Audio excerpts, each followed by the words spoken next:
All right, so in this video, I'm going to be walking through my gameplay and also talking about the benefit of using the EMT bag in solos. But first, I had a weird glitch that happened to me here after I landed. I kind of got stuck on that wall there. And then as I tried to enter the long building, you can see that now I can see through this building, the railing, the door, the chimney. Now I'm actually able to see through all this stuff, which was pretty crazy. But luckily this ended up going away. And of course I would never abuse something like this in game and would report it to PUBG, but this seemed like kind of a one-off thing. And we were laughing about it in stream, but just had to point this out. Of course it happened in this game, but you know, if you've been playing PUBG for a long time, weird things happen, and obviously glitches happen in every game. But this did go away after I left this building. And then shortly here, we're going to get our first kill. M16, kind of an underrated weapon. It used to be very popular, not so much anymore. I don't like using it anymore, I think, which is why I was using it in this game, because it still is pretty strong at close to mid-range, especially in the early game, but it's just kind of a weird weapon to use. And I wanted to walk through this gameplay because a lot of times people ask me to do so on the stream. And I usually, if I have a good game, I just put up the highlights and that's it. I don't normally commentate over it. And also I want to highlight the benefit of using the EMT bag in solos, because I know a lot of people know it's useful in squads, but might not be using it in solos. A lot of streamers have taken advantage of this already, so you guys might already know the benefit, but it really is interesting how it works out. So right here, you can see I'm going to swap out the shotgun for the EMT bag, or my webcam might be blocking it, but there we go. We switched out.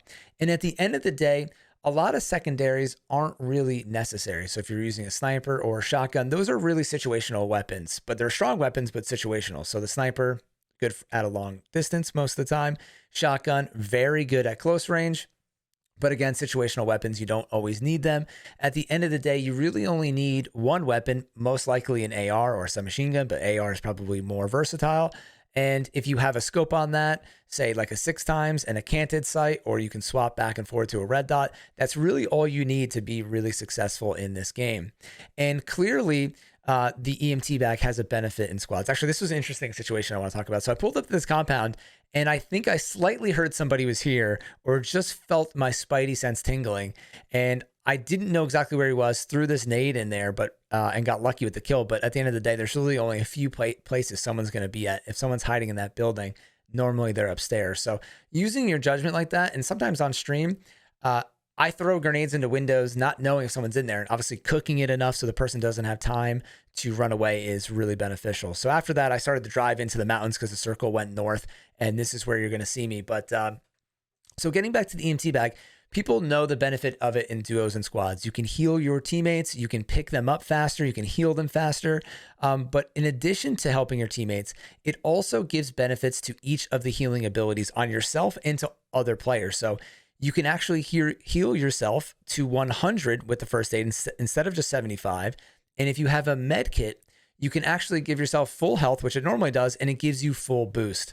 And on top of that, it reduces the amount of time it takes to do these heals, and you can also move faster, which is just incredible. So you can basically keep yourself at full health at all times in just 3 seconds. And if you carry a bunch of boosts with you, you can constantly be full boosted at full health, at so many points in the game. And really in this game, actually, I didn't even get taken down to low health that many times. So you're not even going to really see the benefit too much with a lot of these kills. They just brought me down to like 75% health. And even then I kind of messed up. I forgot to use the bandages. So you can actually use the bandages to get yourself back up to 100. And normally without the EMT bag, you wouldn't be able to do that. So it's just really beneficial here. And right here, the footage, I was trying to get a C4 kill with the truck going off the side of the mountain there. There was actually a buggy driving by, so I thought I was going to get an awesome kill there, but it didn't happen. So basically, you can become a one-man army with an AR and the EMT bag, constantly healing yourself, especially if you maneuver correctly. But this is an interesting moment here because I'm doing the opposite of maneuvering correctly. I'm running through an open field, and I was telling chat that I was basically dead here, super screwed. This person in the BRDM completely outplays themselves here. When you have a BRDM, you can do so many things, but one of the key tips is not to get out of the BRDM in a bad situation. And this guy actually gets out of the BRDM and starts to shoot me, and the BRDM is rolling away, and now I'm behind cover. So he just went from movable cover and driving in an indestructible build, not indestructible, but basically he can't get shot through the vehicle, and he hopped out and played himself. So here I'm kind of pinned down, but I was able to med kit myself, get full health, full boost right there from the EMT perk. You don't need to have the EMT bag up to get it. You do need the EMT bag up to heal a teammate and stuff, and then able to run over with the full boost and grab the BRDM.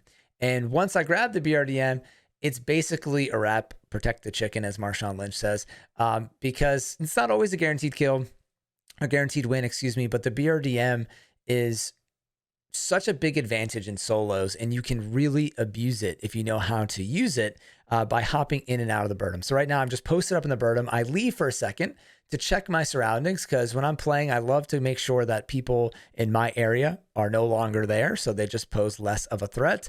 Definitely a little risky here, because somebody could have came behind me and stolen the Birdum or something like that, but I had already kind of cleared that area out. And now I'm kind of looking at this glider. The guy just died in the blue. Could have got an extra kill there, but just missed him in time. And I'm guessing the guy in the glider was weak. I did get a headshot on him though, which was pretty nice, but sometimes you get lucky with those shots. And then now we're down to a top 4 situation. Myself in the Birdum, 3 other players. And this is where you can really abuse the Birdum. And as I'm saying in chat here, you guys can't hear me, but you can cause a lot of chaos. So right now I notice that there's a guy to my left, and that the other 2 people are probably somewhere in these buildings. So right now, I can pretty much freely drive through here.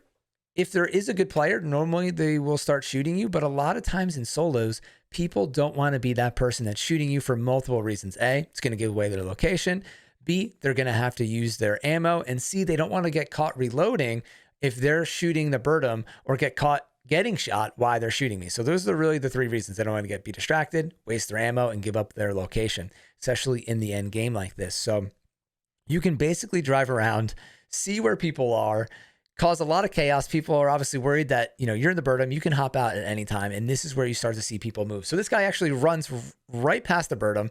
I see the other enemy right on the wall. They're in a chaotic moment. 1 player gets killed right there. And now we have a 1v1 of 2 players outside the Birdum. This guy's literally running up against the Birdum.